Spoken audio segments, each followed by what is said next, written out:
नमस्कार दोस्तों, मैं विजय तिवारी। स्वागत है आपका हमारे YouTube चैनल में, जहां हम आज की क्लास में चैप्टर नंबर 7 के भाग 2 पर चर्चा करेंगे। इससे पहले इस चैप्टर का भाग 1 ऑलरेडी चैनल पर अपलोड कर दिया गया है, जहां हमने इस चैप्टर में यह पढ़ा था कि जो छिंग वंश था वो किस प्रकार से अपनी शिक्षा व्यवस्था में सुधार कर रहा था, सैनिक व्यवस्था में सुधार कर रहा था, प्रशासनिक व्यवस्था में सुधार कर रहा था। और इसके अलावा 20वीं सेंचुरी की शुरुआत में चीनी अर्थव्यवस्था की स्थिति क्या थी, विदेशी निवेश कहाँ तक पहुँच चुका था, कौन कौन था जो चीन में विरोधी स्वर उठा रहा था, और इसी प्रकार से 1911 की जो चीनी क्रांति थी उसमें चीन के राष्ट्रवाद का क्या इतिहास था। ये तमाम चीज़ें हम इस चैप्टर में पढ़ चुके हैं। चीन में जो लोग सुधार चाहते हैं उन्हें दो भागों में बांटा गया है।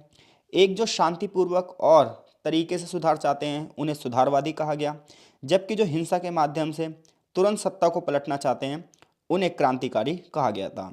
तो यहाँ तक इस चैप्टर के हम भाग 1 में पढ़ चुके हैं। यदि आपने अभी तक भाग 1 की वीडियो नहीं देखी है तो सबसे पहले उसे ज़रूर समझ लीजिएगा, ताकि चैप्टर को आगे समझने में आपको आसानी हो। आज हम ये पढ़ेंगे कि 1911 की क्रांति में, जो कि चीन के इतिहास की सबसे बड़ी क्रांति थी, इस क्रांति में एक संगठन था जिसका नाम था तोंग मैंग हुई। तो ये जो तोंग मैंग हुई संगठन था, इस संगठन का निर्माण कैसे हुआ, इस संगठन की विचारधारा कैसी थी, इस संगठन के कौन कौन से बड़े नेता थे, और किस तरीके से इस संगठन ने चीन के लोगों को अपने साथ मिला लिया और क्रांति को अंजाम दिया। तो चलिए शुरू करते हैं। तो इतिहास जब हम देखेंगे तो इसकी शुरुआत होती है 1895 से। 1895 में चीन में एक विद्रोह हुआ था, लेकिन ये विद्रोह ना असफल हो गया था। तो राजा द्वारा यह आदेश दिया गया था जितने भी लोग इस विद्रोह में शामिल हैं उनके नेताओं को मार दिया जाए। लेकिन उनमें से एक नेता जिसका नाम सन यात सेन, जो कि एक क्रांतिकारी नेता था, ये वहाँ से भाग गया और भागकर कहाँ पहुँचा, जापान में। हालांकि इस विद्रोह में 5 लोगों को फांसी दे दी गई थी, लेकिन सन यात सेन भाग गया था। सन यात सेन के जैसे विचार थे क्रांतिकारी, बिल्कुल वैसे ही विचार वाले लोगों से उसकी क्या हुई, भेंट हुई। कहाँ पर, जापान में। परिणाम ये हुआ कि इसने एक अपनी संस्था बना ली, और ऐसी बहुत सारी संस्थाएं उस समय चीन में एक्टिव थी जो ये चाहती थी कि छिंग वंश की सत्ता को उखाड़ फेंका जाए और किसी प्रकार से चीन की राजनीति को बदला जाए। तो 20वीं सेंचुरी में ऐसी बहुत सारी संस्थाएं थी जिनका उद्देश्य यही था कि हम छिंग शासन को उखाड़ फेंकें। और छिंग शासन को उखाड़ फेंकना इनका उद्देश्य इसलिए था क्योंकि जो छिंग सत्ता थी वो बाहरी सत्ता थी। चीन के लोग इसे अपनी सत्ता नहीं मानते थे। इनका मानना था छिंग विदेशी हैं और इनका चीन में कोई भी स्थान नहीं होना चाहिए। कुछ संस्थाओं की बात करें तो ऐसी एक संस्था थी जिसका नाम था आई गोह सुइहे। तो आई गोह सुइहे शी जो ये संस्था है, इस संस्था को इसलिए बनाया गया था ताकि देशभक्ति की भावना लोगों में भरी जाए, देशभक्ति की शिक्षा लोगों में भरी जाए और संघर्ष में शामिल होने के लिए लोगों को इकट्ठा किया जाए। शंघाई और हुनान जैसे जो यहाँ के राज्य थे, तो शंघाई जैसे जो क्षेत्र थे, हुनान जैसे जो क्षेत्र थे, यहाँ पर लोगों को विद्रोही बनाने के प्रयास किए गए और लोगों ने विद्रोह किए भी। 1903 में हुनान नाम की जगह पर एक और संस्था बनाई गई जिसका नाम था शिंग चोंग हुई। इसी प्रकार से हुआंग शिंश के नेतृत्व में विद्रोह करने के लिए संगठित किया गया। यानी कुल मिलाकर बात यह है कि 1895 से लगातार चीन में विद्रोह हो रहे थे, और इन विद्रोह का कारण ये था कि विद्रोही ये चाहते थे कि छिंग वंश की सत्ता को उखाड़ फेंका जाए और एक नई सत्ता को चीन में लाया जाए जो चीन के किसानों के लिए, चीन के उद्योगपतियों के लिए, चीन के जो मूल निवासी हैं उनके लिए काम करें और किसी तरीके से चीन को विदेशी शक्तियों से बचा ले। तो जितने भी लोग असफल होते थे वो भागकर जापान पहुंच जाते थे। जापान उस समय जितने भी असंतुष्ट लोग होते थे, जितने भी विद्रोही लोग थे, उनके लिए सुरक्षित देश माना जाता था। सन 1905 में 3 संस्थाओं ने मिलकर एक बड़ी संस्था बनाई और इसी बड़ी संस्था का नाम था तोंग मैंग हुई। तो तोंग मैंग हुई की उत्पत्ति सन 1905 में होती है, जुलाई में। इसका जो निर्माण है सिंगजोंग हुई, गुआंग फुई हुई और शिंग चुई हुई, इन 3 संस्थाओं को मिलाकर किया गया। यानी कि सिंपल सी बात है, अब तक की बात इतनी सी है कि चीन में लगातार विद्रोह हो रहे हैं, राजा द्वारा विद्रोहियों को मारने के लिए सेना भेजी जा रही है, विद्रोही भागकर जापान पहुंच जाते हैं। ऐसे में अलग अलग संस्थाओं के लोग आपस में मिलते हैं और एक बड़ी संस्था का निर्माण करते हैं, और इसी बड़ी संस्था का नाम है तोंग मैंग हुई। ठीक है भाई। तोंग मैंग हुई के जो लोग हैं ये एक शपथ लेंगे और इस शपथ के माध्यम से एक दूसरे से जुड़ेंगे। देखो, आपको घबराना नहीं है, चीज़ें बहुत ईजी हैं, बस शब्द जो हैं वो थोड़े से टफ हैं। तोंग हुंग मुई के जो सदस्य थे, यानी कि तोंग मैंग हुई के जो सदस्य थे, ये भाईचारे की भावना से जुड़े थे। इन लोगों ने बहुत अच्छे तरीके से शपथ ली और इस शपथ में इन्होंने ये बताया कि मैं ईश्वर को साक्षी मानकर शपथ लेता हूँ कि मानचू शासकों को निकाल देंगे अपने देश से, चीन की संप्रभुता को फिर से स्थापित करेंगे, चीन के लोकतंत्र और गणतंत्र को स्थापित करेंगे और सभी लोगों को जमीन के अधिकार समान रूप से मिलेंगे। मैं इन सिद्धांतों के प्रति वफादार रहने की शपथ देता हूँ। यानी कि जो भी बंदा तोंग मैंग हुई का सदस्य बनता था उसको ये शपथ लेनी पड़ती थी और ये शपथ बताती है कि लोगों के अंदर कितनी बड़ी क्रांतिकारी भावना थी, मानचू शासन के खिलाफ ये लोग कितने तरीके से प्रतिबद्ध थे। इन शपथ में मानचुओं को पूरी पूरी तरीके से सत्ता से हटाना था और किसी प्रकार से चीन पर खुद का कंट्रोल लेकर आना था। तो इस तरीके से हजारों हजार लोग, लाखों लाख लोग धीरे धीरे करके इकट्ठे होने लगे और इन सब का उद्देश्य यही था कि यदि हमें चीन को आज़ाद कराना है तो चीन में जो ये मानचू 50 लाख लोग हैं इन्हें यहाँ से उखाड़ फेंकना होगा। इन लोगों के जो लक्ष्य थे वो ये थे कि चीन में राजतंत्र को ख़त्म करना है और गणतंत्र की स्थापना करनी है। इसके साथ साथ कन्फ्यूशियसवाद को बढ़ावा देना है। इसके अलावा जो इनका नेता था सन यात सेन, इसने 3 सिद्धांत दिए। ये 3 सिद्धांत थे कि हम चीन के लोगों में राष्ट्रवाद यानी कि देशभक्ति की भावना लेकर आएंगे, चीन में डेमोक्रेसी लेकर आएंगे और चीन में समाजवाद यानी कि सोशलिज्म लेकर आएंगे। सान मिन झुवी में यानी कि एक जगह है जहाँ पर पहली बार देशभक्ति की भावना लोगों के अंदर लेकर आई गई। बड़े पैमाने पर मानचो के प्रति नफरत पैदा कर दी गई और ये कहा गया मानचो को हटाना ही देशभक्ति है। किसी प्रकार से अपने देश को इन मानचों से हमें आज़ाद कराना होगा, मानचों की सत्ता को उखाड़ फेंकना होगा और इसके लिए हम सबको एकजुट होना होगा और एक क्रांति करनी ही होगी। जनता की हाम हालत को हम सुधारेंगे जब हमारी सत्ता आएगी, ऐसा लोगों से कहा गया। यहाँ मैं आपको बता दूं, किताब भी यही कह रही है कि जो सन यात सेन ये बंदा है, ये एक व्यक्ति था जिनका नाम था हेनरी जॉर्ज। इनके विचारों से प्रभावित था। हेनरी जॉर्ज ये कहता था कि जो दलाल हैं, सट्टेबाज हैं, इन लोगों ने पूरी की पूरी ज़मीन पर कब्जा कर रखा है और ऐसे में इन दलालों को, सट्टेबाजों को इस कब्जे से हटाना होगा और ये जो ज़मीन है ये वाकई में किसानों को देनी होगी ताकि किसानों का प्रॉफिट हो सके। यानी कि जो हेनरी जॉर्ज था इसका ये मानना था जो सट्टेधारी हैं इन लोगों ने किसानों की ज़मीनों को कब्जा कर रखा है, जो दलाल हैं, बिचौलिए हैं, इन्होंने किसानों की ज़मीनों को कब्जा कर रखा है।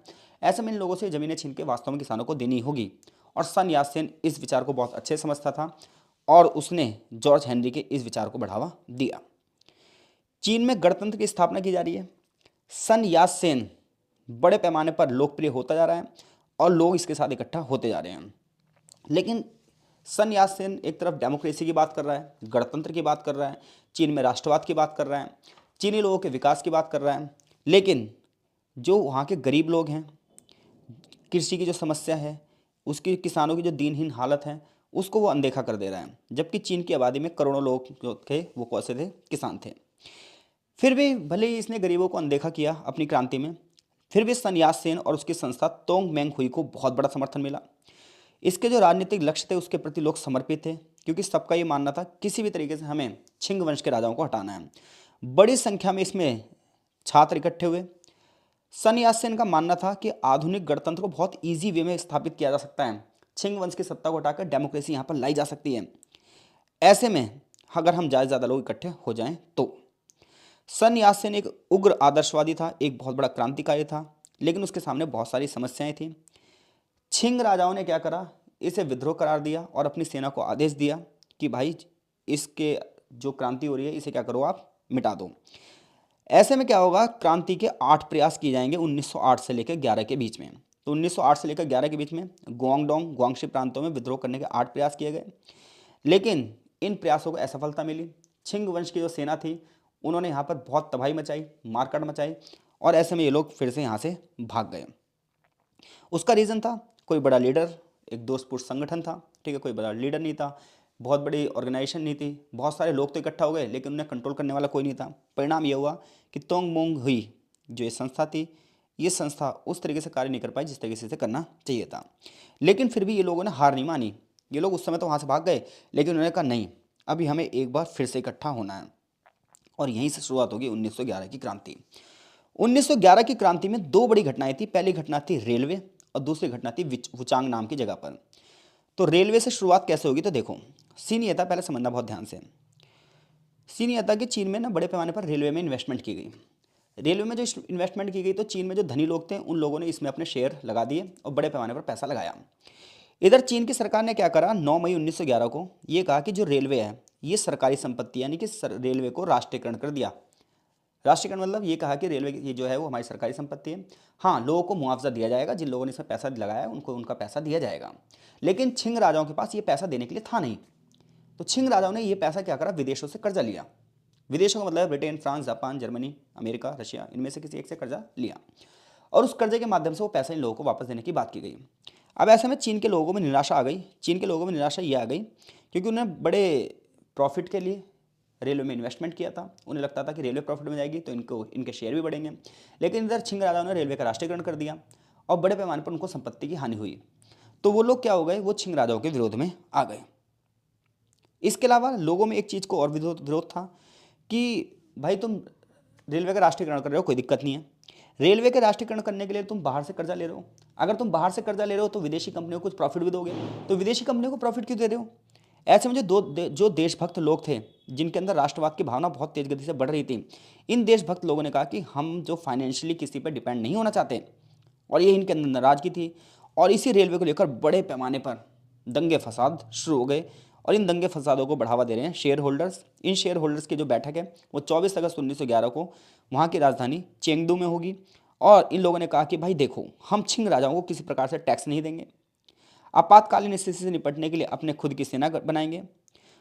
गवर्नर जनरल के नेताओं को गिरफ्तार कर लिया गया, हजारों लोगों ने इसका विरोध किया गया और बड़े पैमाने पर 40 लोग यहाँ पर मारे गए। यानी कि सबसे पहली घटना 1911 की क्रांति की जो है वो मई में घटती है। और ये घटना किस लिए घटती है? रेलवे के विरोध में। क्यों? क्योंकि रेलवे में बहुत बड़े पैमाने पर धनी लोगों ने इन्वेस्टमेंट की थी और सरकार क्या कर रही है, इसका राष्ट्रीयकरण कर दे रही है। राष्ट्रीयकरण करने की वजह से उन लोगों का पैसा डूब जा रहा है। पैसा डूबने की वजह से वो लोग क्या कर रहे हैं, ये कह रहे हैं हम टैक्स पे नहीं करेंगे और अपने लोगों को वो क्या कर रहे हैं, सरकार के विरोध में कर रहे हैं। सरकार क्या करती है, सेना को भेजती है और सेना और लोगों में हाथापाई होती है। 40 लोग मारे जाते हैं, बहुत सारे लोग घायल होते हैं। अब ऐसे में भाई बड़े पैमाने पर जो स्टूडेंट्स हैं वो इसमें शामिल हो जाते हैं, बहुत सारी जनता इसमें शामिल हो जाती है। जो नेता जापान भागकर चले गए थे वो भी जापान से वापस आ जाते हैं, क्योंकि अब मौका आ चुका है जहां पर हम छिंग वंश पर प्रहार करेंगे। और अब एक जगह है चीन की जिसका नाम है वुचांग, और वुचांग में भाई बहुत खतरनाक विद्रोह होता है। और ये विद्रोह होता है 10 अक्टूबर 1911, यानी कि 10-10-11। तो 10-10-11, 10-10-11 को ही हम क्या बोलेंगे यहाँ पर इतिहास की लैंग्वेज में, डबल टेन। तो डबल टेन का मतलब 10 अक्टूबर 1911 को वुचांग नाम की जगह पर विद्रोह शुरू हुआ और इसी विद्रोह को हम कहते हैं कि 1911 की क्रांति की शुरुआत थी। हालांकि 1911 की क्रांति सिर्फ यहीं से नहीं शुरू है, पहले की बहुत सारी घटनाएं 1911 की क्रांति के लिए जिम्मेदार हैं। चाहे वो ताइपिंग विद्रोह हो, चाहे वो बॉक्सर विद्रोह हो, चाहे वो छिंग वंश के विरोध में होना हो, या छिंग राजाओं द्वारा विदेशों से सहायता लेनी हो, इन सब परिणामों में फाइनली 1911 की क्रांति हुई। क्योंकि कोई भी क्रांति सिर्फ एक कारण से नहीं होती, उसमें बहुत सारे कारण पीछे लगे होते हैं। हाँ, जो उस समय का तत्कालिक कारण होता है उसका नाम हो जाता है। बड़े पैमाने पर नई सेना बनाई गई। सेना का काम यह था कि बड़े पैमाने पर चीन के साहित्य का अध्ययन करवाया जाए, बड़े पैमाने पर लोगों के साथ संपर्क साधा जाए। परिणाम ये हुआ कि चीन में हुनान नाम की जगह थी, हुबई नाम की जगह थी, सिचुआन नाम की जगह थी। बड़े पैमाने पर जो बुद्धिजीवी लोग थे, पढ़े लिखे लोग थे, वो लोग इस एसोसिएशन में जुड़ने लगे। सब लोग तेंग मोंग हुई के साथ जुड़ने लगे। बड़े पैमाने पर साहित्य का अध्ययन किया गया और लोगों ने गुप्त तैयारियां शुरू कर दी 1911 की क्रांति की, कि कैसे करके इस क्रांति को हमें सफल बनाना है। कॉमन एडवांसमेंट एसोसिएशन में अचानक से एक बम फटा और क्रांतिकारियों ने पुलिस कार्रवाइयों को रोकने के लिए योजना बनाई। 10 अक्टूबर 1911 की शाम को नई सेना की 4 बटालियन ने विद्रोह कर दिया और बड़े पैमाने पर चीन के जो शस्त्र भंडार थे उस पर कब्जा करा। सिंपल सी बात होती है, क्रांति करने के लिए अगर आपको हथियारों की जरूरत है तो हथियार आप कहाँ से लाओगे? आप क्या करोगे, आप जो जितने भी सैनिक बटालियन वाली जो जगह है जहाँ पर हथियार रखे जाते हैं, वहाँ पर क्या करोगे, छावनी यानी कि कैंट वाली जगह पर अटैक करोगे और वहाँ के शस्त्रों से छीन लोगे। बिल्कुल यही करा किसने? चाइना ने, चाइना के लोगों ने, या फिर मैं ये बोलूँ कि जो तोंग मैंग हुई नाम की संस्था थी उसके लोगों ने शस्त्र भंडार पर कब्जा कर लिया, सरकारी भवनों पर कब्जा कर लिया। वहाँ का जो गवर्नर था रुई चेंग और सेना का जो कप्तान था वो भाग गए डर के मारे। 11 अक्टूबर तक वुचांग पर कंट्रोल कर लिया गया। हालांकि इनके पास कोई भी एक ऐसा नेता नहीं था जो वुचांग नाम के जगह पर शासन कर सके। क्यों? क्योंकि जो संन्यास सेन था उस समय वो अमेरिका में था। ठीक है भाई। परिणाम ये हुआ कि वहाँ पर 2 बड़े नाम थे, एक नाम था ली हुआन होंग, एक नाम था तांग हुआ लोंग। लोगों ने कहा भाई देखो, यही 2 नेता हैं जिन्हें थोड़ा सा कुछ पता है, तो ऐसा करते हैं, सैनिक सरकार का जो पद है वो लियांग हुआंग होंग को दे देते हैं और प्रांतीय सभा का जो अध्यक्ष है तांग हुआ लोंग को बना देते हैं। तो वुचांग में इस प्रकार से विद्रोह की सफलता हुई और वुचांग को देखा देखी हुनान, हुबई, यूनान, शेंशी, शांशी ऐसे जो प्रांत थे, इन प्रांतों ने भी अपनी स्वतंत्रता की घोषणा कर दी। यानी कि सबसे पहले वुचांग लोगों ने कहा कि अब हम छिंग राजाओं के अंडर में नहीं हैं, और इसकी देखा देखी और लोगों ने भी कहा भाई हम भी छिंग सेनाओं के अंडर में नहीं है, हम भी छिंग सेनाओं के अंडर में नहीं है। और परिणाम ये हुआ कि बड़े पैमाने पर चीन के जो प्रांत थे वो अलग होने शुरू हो गए। 1911 तक छिंग राजाओं के पास सिर्फ मंचूरिया, हेनान, झिली और शांडुंग बचे थे। बाकी सारा का सारा एरिया आज़ाद हो चुका था। सत्ता पूरी तरीके से पलट चुकी थी।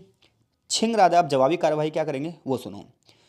छिंग सरकार ने सेना की 12 यूनिट को यह ऑर्डर दिया कि जाओ और इन विद्रोहियों को मारना शुरू कर दो।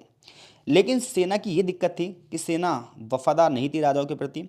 सेना सिर्फ और सिर्फ अपना एक नेता था सेना का जिसके प्रति वो वफादार थी, और वो नेता था युआन।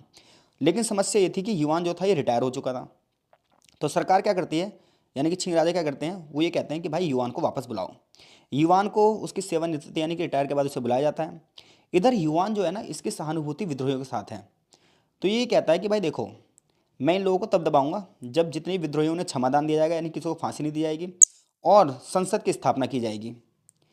अब राजा के पास कोई और ऑप्शन नहीं था क्योंकि वो सेना के माध्यम से इस विद्रोह को रोक सकता था। ऐसे में उसने क्या करा, युआन की सारी बातें मान ली। युआन का बहुत बड़ा प्रभाव था भाई।